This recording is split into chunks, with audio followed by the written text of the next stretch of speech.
নমস্কার, আমার ইউটিউব চ্যানেলে আপনাদের সকলকে জানাই অনেক অনেক স্বাগত, অনেক ভালোবাসা। আজকের গল্প এভাবেও প্রেম আসে, কলমে অর্পিতা সরকার। চারিদিকে হই হই পড়ে গেছে। ওরে, গায়ে হলুদ পাঠিয়েও বর এলো না, বর পালিয়েছে, ফাঁকা পালকি ফেরত পাঠিয়েছে পাত্রপক্ষ। কন্যার বাড়িতে হুলুস্থুলু পড়ে গেছে।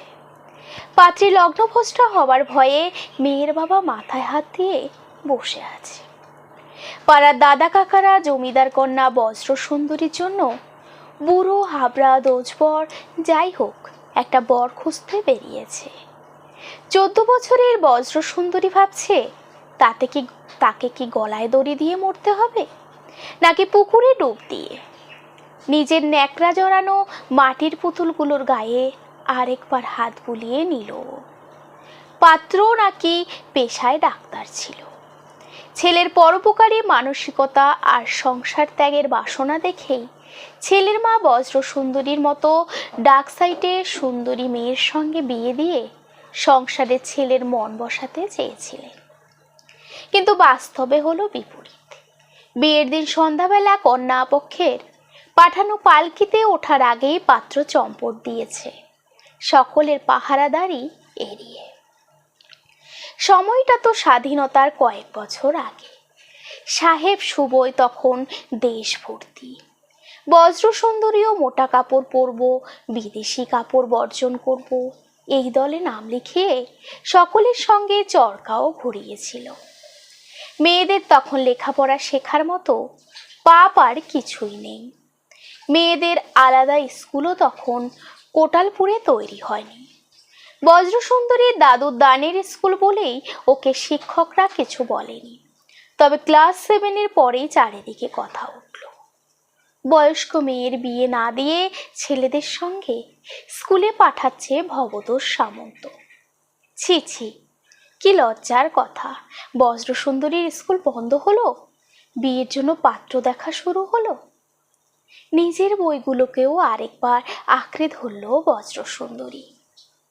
লগ্নভ্রষ্টা মেয়ের বাবা মাকে কিংবা মেয়েকে পৃথিবী থেকে চলে যেতেই হবে, না হলে ওদের এক ঘরে করে দেবে, জল আলাদা করে দেবে। আরো ছোট ছোট ভাই বোনদের কথা ভেবে বজ্রসুন্দরী নিজের মৃত্যুকেই শ্রেয় মনে করল।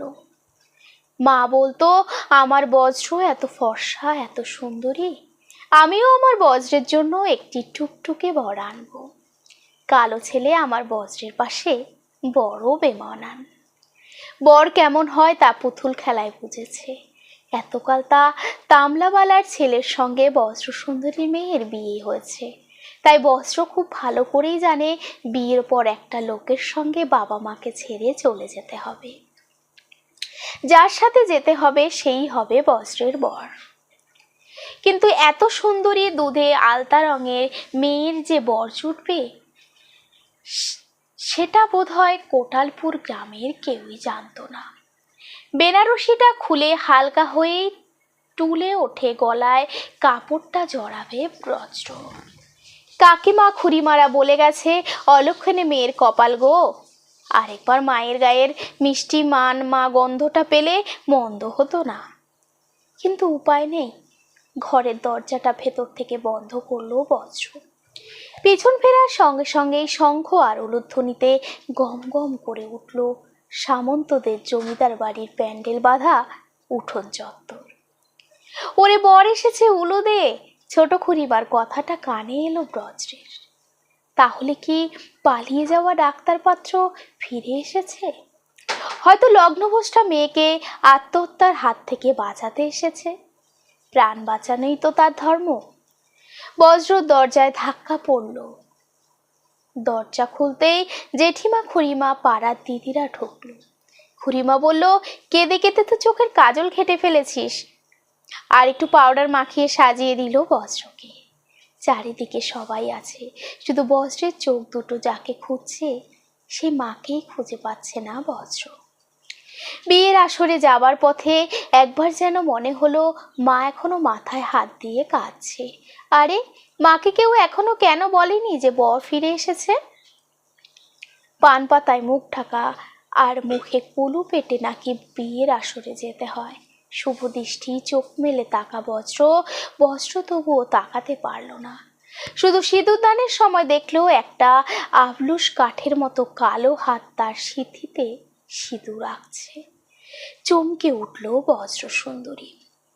তার দুধে আলতা রঙে যেন একটু ছোপও পড়লো ওই কালচে রঙের।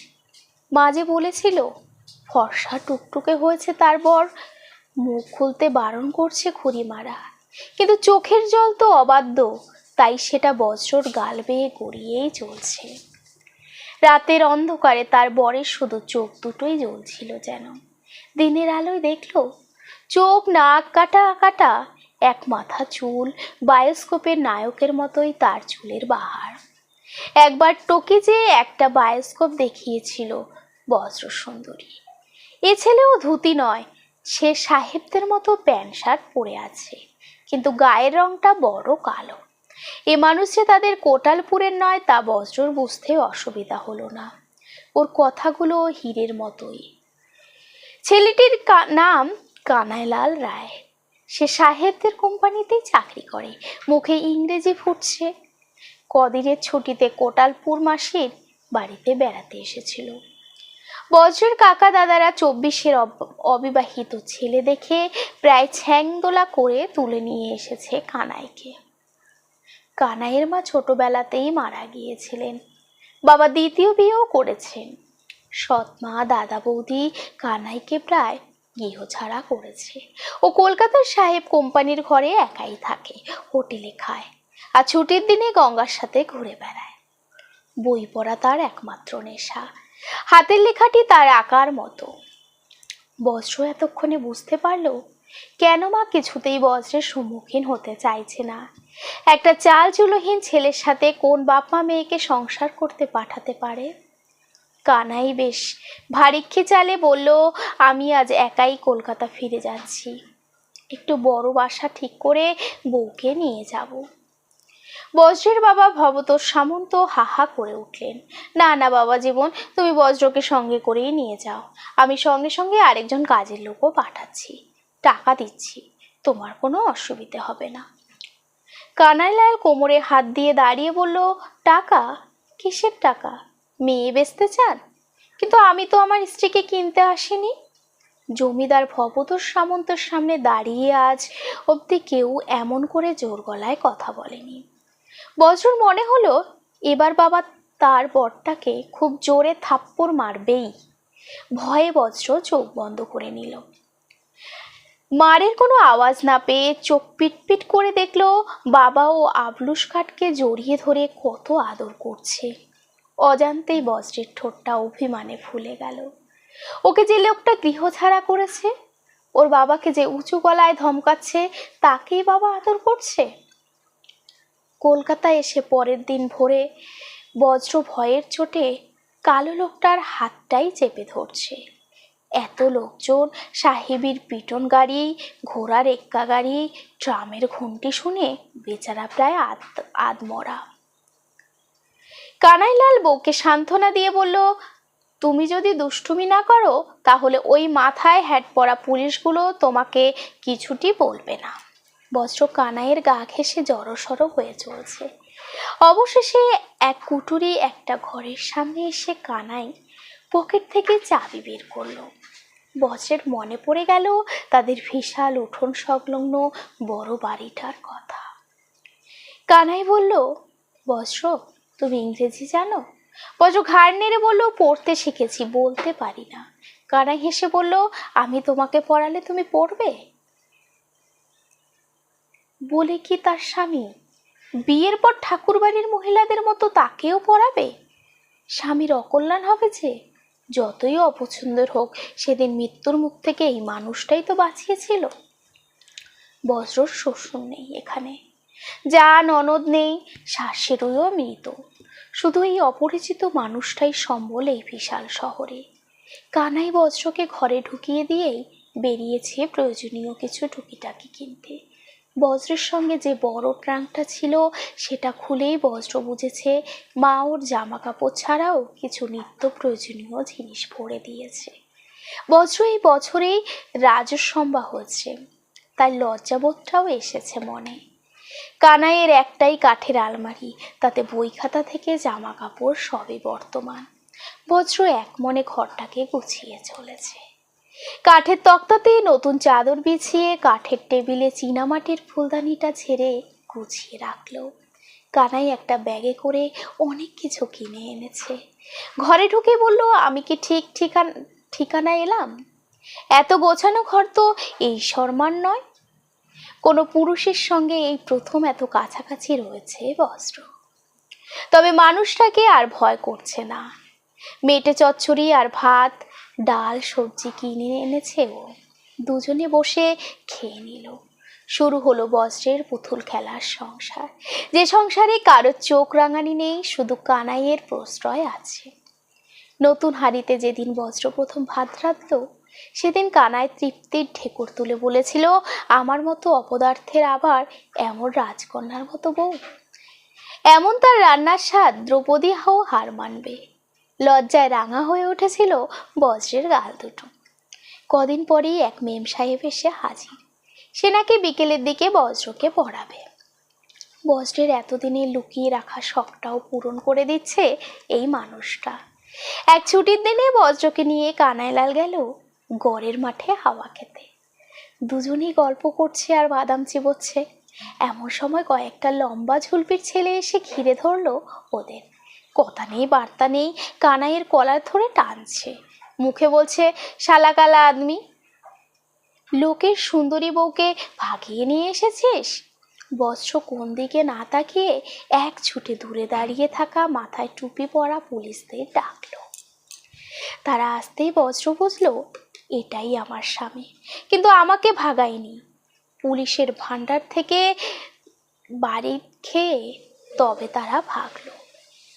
কানাই সেদিন রাতে বজ্রের নরম শরীরটা বুকের মধ্যে জড়িয়ে ধরে বলল, আরেকবার কানে কানে বলতো, ওই মাঠের পুলিশগুলোকে যেটা বললি, অতগুলো পরপুরুষের সামনে দাঁড়িয়ে যেটা জোর গলায় বলেছিলে বজ্র, এখন পুরুষালী শরীরের গান নিতে নিতে অবসিন্দিওর কথা বলতে নিষেধ করলো যেন। বাবার চিঠি হাতে মহেশ কাকা হাজির হয়েছে বজ্রের বাসায়। কাটালপুরের বাড়িতে কালী পুজো আছে, তাই ওদের দুজনকে নিয়ে যেতে এসেছে। কানাইয়ের সাহেবী অফিসে ছুটি পাওয়া যাবে না বলে বজ্র একাই চলল বাপের বাড়ি। কানাই বলল, দেখো বজ্র সুন্দরী, বাপের বাড়ির সখীদের পেয়ে এই কালা আদমিটাকে যেন ভুলে যেও না। বজ্রের তখন আনন্দের শেষ নেই। কতদিন পর আবার কোটালপুরের বাড়ি, পুকুর ধার, মায়ের আদর, দিন সাথে কেটে গেছে বাপের বাড়িতে। ডুব সূর্যের আলোর দিকে তাকিয়ে বজ্র মনটা হু হু করে উঠল। পুকুরের জলের দিকে তাকাতেই একটা বড় বড় চোখের টিকালো নাকের মানুষের ছবি ভেসে উঠল। আর কানের কাছে শুনতে পেল, কি গো বজ্র সুন্দরী, আমাকে ভুলে গেলে নাকি? চমকটা ভাঙলো খুড়িমার ডাকে। লজ্জার মাথা খেয়ে ছোট জ্যাঠার কাছ থেকে পোস্ট কার্ড চেয়ে তাতে লিখতে শুরু করলো, শ্রী চরণেশ্বর স্বামী, প্রিয় দিন সাথে হলো আমি বাড়িতে এসেছি। তোমার খাওয়ার বড়ই গোলযোগ হচ্ছে বুঝতে পারছি। হয়তো রাতে একা থাকতে তোমার অপদেবতার ভয়ও করছে। জামাতে ঘামের গন্ধও হচ্ছে নিশ্চয়ই। আর মেম সাহেবও ছাত্রীকে না পেয়ে নিশ্চয়ই রাগ করছেন। তোমার ঘড়িটাও বোধহয় দম দেওয়ার অভাবে সময় দিচ্ছে না, তাই 7 দিনেও একখানা পত্র লিখতে ফুরসত মেলেনি তোমার। আমার বাপের বাড়ি থেকে কলিকাতা যাওয়ার সময় উপস্থিত হয়েছে। চিঠিটা শেষ করার আগেই ছোটদা চেঁচিয়ে বলল, বজ্র দেখে যা, কে এসেছে। বুকের ভিতরটা ধড়াস করে উঠল বজ্রের। জানালা দিয়ে দেখলো মিষ্টির হাড়ি হাতে কানাইলাল ঢুকছে। নিজের এলোথেলো শাড়িটা ঠিক করে চুলটা আঁচড়াতে লাগলো বজ্র। চিঠিটা লুকোনোর আগেই কানাই এসে হাত থেকে কেড়ে নিয়ে বজ্রকে শুনিয়ে শুনিয়ে পড়তে লাগলো ওর লেখা চিঠিটা। লজ্জায় কানাইয়ের বুকে মুখ লিখিয়ে বাঁচালো বজ্র সুন্দরী। ঠিক কবে এই অপছন্দের মানুষটা এত পছন্দের হয়ে উঠলো, এতটা ভালোবাসার হয়ে উঠলো, কিছুতেই বুঝতে পারলো না বজ্র সুন্দরী। এখন শুধু বুঝতে পারছে, এই মানুষটাকে ছাড়া ওর মন খারাপ হয়। নমস্কার, আজকের গল্প এই পর্যন্তই। গল্পটি যদি আপনাদের ভালো লেগে থাকে তাহলে অবশ্যই আমার চ্যানেলটিকে সাবস্ক্রাইব করে আমার পাশে থাকবেন। আর যদি কিছু ভুলভ্রান্তি হয় অবশ্যই আমাকে ক্ষমা করবেন। সবাই ভালো থাকবেন, সুস্থ থাকবেন, সাবধানে থাকবেন।